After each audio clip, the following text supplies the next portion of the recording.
आज संसद में 2025 का आम बजट पेश किया गया और बिहार वालों के लिए इस बार सरकार ने कई बड़ी सौगातें दी हैं। चूंकि बिहार में इस साल विधानसभा चुनाव भी होने हैं, इसलिए यह बजट और भी खास हो जाता है।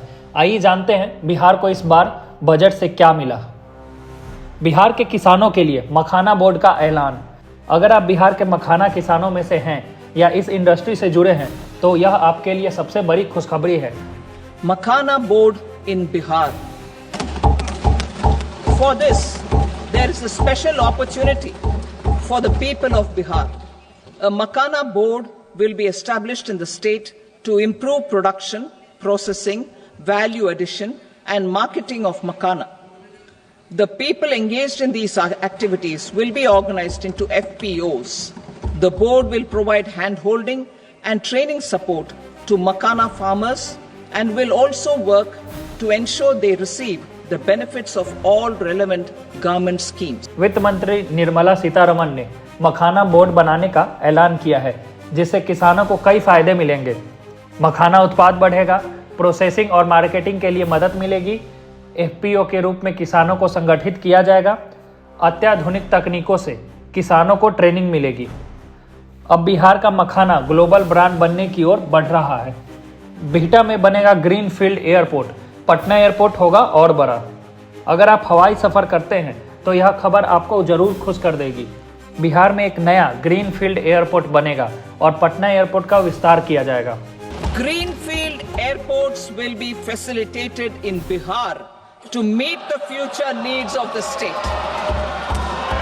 These will be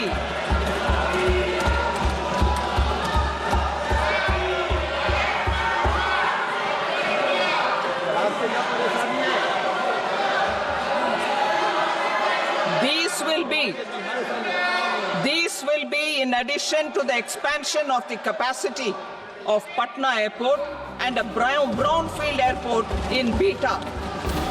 एक नया आधुनिक और बड़ा एयरपोर्ट जो पटना एयरपोर्ट पर बढ़ती भीड़ को कम करेगा और यात्रियों को बेहतर सुविधाएं देगा।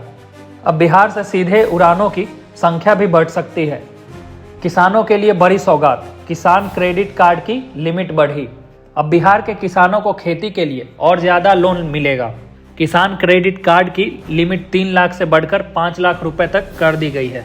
It is encouraging that our people are increasingly becoming aware of their nutritional needs. It is a sign of a society becoming healthier. With rising income levels, the consumption of vegetables, fruits and Shri Anna is increasing significantly. A comprehensive program to promote production, efficient supplies, processing and remunerative prices for farmers will be launched in partnership with the states. Appropriate institutional mechanisms for implementation and participation of farmer producer organizations and cooperatives will be set up. इस फैसले से 38 लाख से ज़्यादा किसानों को सीधा फायदा होगा। कम ब्याज पर लोन मिलेगा, खेती के लिए आर्थिक दिक्कतें कम होगी, किसानों को राहत और आत्मनिर्भरता मिलेगी। बिहार के किसानों के लिए यह गेम चेंजर साबित हो सकता है। पटना आईआईटी में बढ़ेगी सीटें, अब और छात्रों को मिलेगा मौका। अगर आप बिहार में रहकर आईआईटी पटना में पढ़ने का सपना देखते हैं तो यह खबर आपके लिए है। इस बजट में पटना आईआईटी की क्षमता बढ़ाने की घोषणा की गई है। Infrastructure will be created in the 5 IITs started after 2014 to facilitate education for 6,500 more students. Hostel and other infrastructure capacity at IIT Patna will also be expanded. नई सीटें जोड़ी जाएंगी, छात्रों को और अधिक अवसर मिलेंगे, तकनीकी शिक्षा का स्तर और बढ़ेगा। अब बिहार के छात्रों को देश के टॉप टेक्निकल इंस्टीट्यूट्स में पढ़ने का और बड़ा मौका मिलेगा। बिहार में बनेगा नेशनल फूड टेक्नोलॉजी इंस्टीट्यूट, किसानों और युवकों को फायदा। वित्त मंत्री ने ऐलान किया कि बिहार में national institute of food technology, entrepreneurship and management स्थापित किया जाएगा।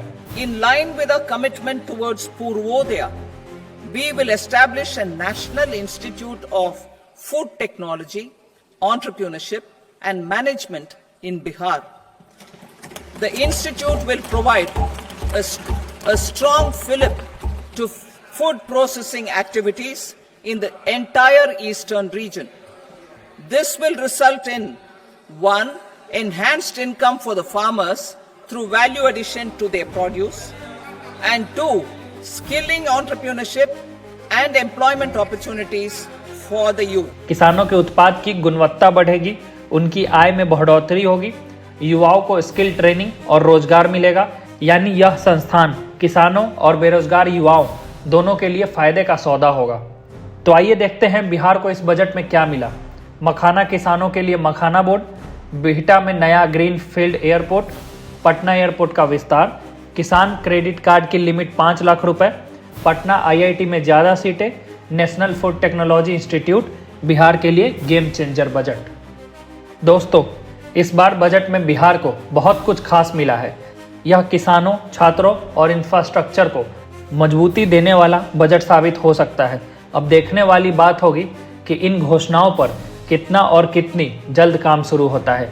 तो आपको बजट 2025 का यह बिहार पैकेज कैसा लगा? क्या आपको लगता है कि यह बिहार के विकास में मदद करेगा? अपने विचार हमें कमेंट बॉक्स में ज़रूर बताएं।